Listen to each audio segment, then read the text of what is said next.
Any initial thoughts on why the offense really had such a good first half but stalled there in the second half? Yeah, felt like that was kind of our story as the year progressed, and good, like you said, good first half. Didn't do a good enough job coaching. Didn't do a good enough job executing in the second half. In that third quarter, particularly, some penalties got us behind the sticks, and we had a hard time overcoming them. Why do you think that became a trend this year? I don't know. Obviously, those are things that we always work our ass off to try to fix any situation and every situation that we can. And you know what? At the end of the day, we didn't do a good enough job of doing that. And that starts with me. Did you feel like you played it more conservative in the second half? I didn't. I think that's always the go-to. Like if it doesn't go the way you want it to go it goes the way you want it to go in the first half and then not the second half. I think that's the go-to. If people think you take your foot off the gas, but we were playing, we're balanced, got the run game going a little bit. Trying to mix our play actions in, trying to get our passes in to create explosives. At the end of the day, we didn't create enough explosives. They did. Give them credit. They made more plays than we did. They coached better than we did, and that's why they won. Cameras caught you and AJ at the end of the. What happened on the sideline with AJ? Yeah, I was trying to get him off the field, because we were about to punt, and that was really it. So I love AJ. I think he knows how I feel about him. Have a special relationship with him. We've probably went through every emotion you can possibly have together. We've laughed together. We've cried together. We've yelled at each other. We're both emotional. I was trying to get him off the field, and you never want that happens in this game. That happens in this game, but I love him. Kevin has taken a lot of heat. Did you talk to him on the sideline or after the game? After that interaction? Yeah. Kevin's taken a lot of heat for some of the offensive struggles.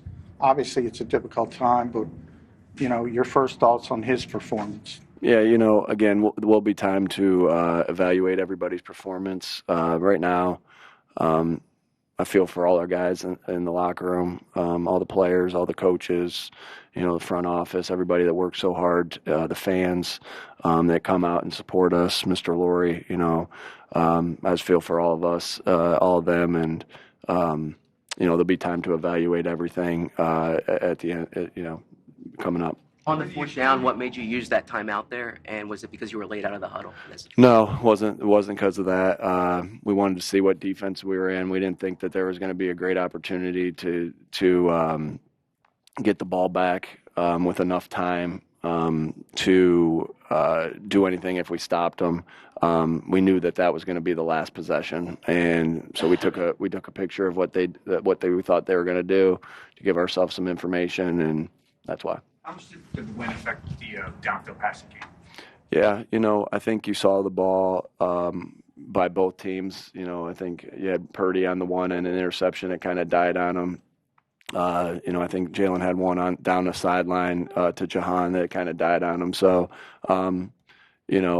we got to find ways to create explosives a different way. If you can't do it that way, again, just didn't do a good enough job there. Starts with me as coaches, and then we didn't execute well enough. Uncharacteristic drops from AJ today. It's actually more this season than ever. What has been behind that, or do you think it's just? Yeah, the win. He's got the best hands I've ever seen. The way he catches the ball, the amount of different types of catches that he's made. When you get as many targets as he does, you're going to have some drops. Not ever using an excuse, but the ball moves differently in the wind. I thought Jalen did a good job of cutting the wind a lot of times. But we had some uncharacteristic drops, and those. I think we were able to. I think the one that he had, we overcame it the very next play with Dallas, but. I know he's gonna.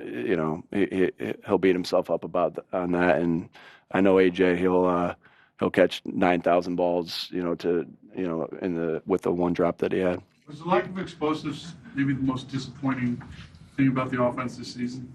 Yeah, you always want to win the turnover battle, which we did tonight, and then you always want to win the explosive play battle, which, I'm assuming, I don't have the numbers yet, but I'm assuming we did not. You got to be able to be explosive. It's really hard to dink and dunk down the field. It's really hard to, get behind sticks with negative plays. You got to be able to create explosives, and, again, at the end of the day, there was a lot of elements that end up with that you end up with a loss, and we haven't had this feeling of ending our season since 2023 with a loss, so that's why it hurts, because it's been a while. So, but yeah, at the end of the day, we need to find ways to be more explosive. Again, that starts with me. What happened with Lane? What happened with Lane? Yeah, he did. Like you guys saw, he did everything he could do to go, and at the end of the day, it just wasn't ready. Was it deflating at all to have the hope all week and not play? No, again, we have so much faith in the guys that are in that locker room. For Fred to be able to step in, Fred stepped in and played a lot of winning football for us to help us win football games. But yeah, obviously, you always, Lane's a big part of this team and brings so much to this team, and you always miss him when he's on the field. But I don't want to take anything away from Fred. He did a really good job this whole year. A couple more.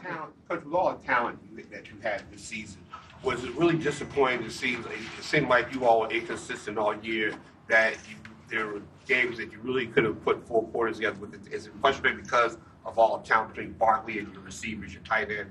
Is it kind of frustrating to see this offense? Yeah, anytime you lose, anytime you don't perform the way you want to as coaches and players, you're frustrated. And obviously, what I said to the guys is, adversity shapes you to who you are, and if you allow it to. And so there's a lot to be thankful for, but you got to use this adversity to shape you, and that's for everybody in that locker room. Myself, the coaches, the players. Let the pain shape you to what you want to be, and we'll use this like we used it at the end of 22, 23, because all that was necessary for 24, and we'll see what the future holds. Yeah, Last or one, twice you're in the looking to generate explosives. Is that a mentality thing on the quarterback, a creativity thing on the part of the play caller? What do you do to create those? Create explosives. Yeah, there's many different ways that you can go about that.